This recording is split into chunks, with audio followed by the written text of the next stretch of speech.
start with BYU. BYU is someone who is a team you can't count out. They are always going to be tough to beat. And we've seen that over the years with Kalani Sitake. I think you're looking at a program that has a great foundation. They are able to win and exceed expectations. And I think that they're going to do that again against Big 12 competition. When you look at the schedule that they have, I think you're looking at a pretty solid schedule. You're looking at a group that can, I think, do maybe not some damage, but I think that they can surprise people. Now, the non-conference schedule is going to be hard with Arkansas. I think that's always going to be a challenge. You start Big 12 play at Kansas. Kansas is much better than they have been in years past. And then you go to Cincinnati, or you host Cincinnati at home. That's just going to be a new dynamic that I'm going to have to get used to.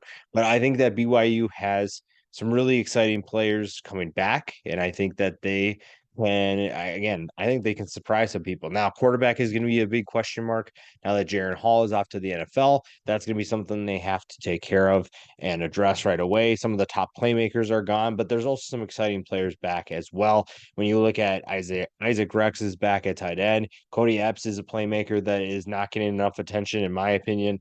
That is a good combination. Chase Roberts kind of came out of nowhere last year to surprise a lot of people. And so I think that there's a lot to like about BYU. And then when you look at what they're going against, that's a good unit to have back offensively with a new quarterback.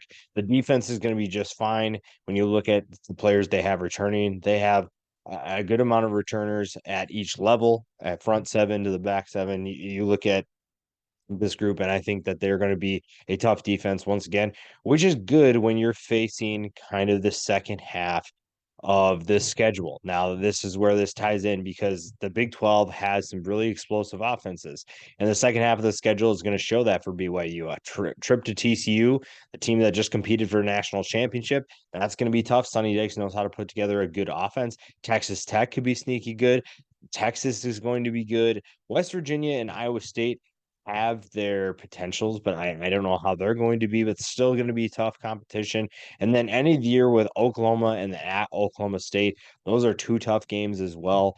And that's going to be interesting to see how does BYU handle that stretch because that's a tough the TCU, Texas Tech, and Texas stretch is tough, but then the Oklahoma State. Honestly, I think of the four teams, BYU has the toughest schedule, but because I trust the foundation of that program so much and they have not as much turnover as maybe some of these other teams do, that's the reason why I think they'll have the most success this year.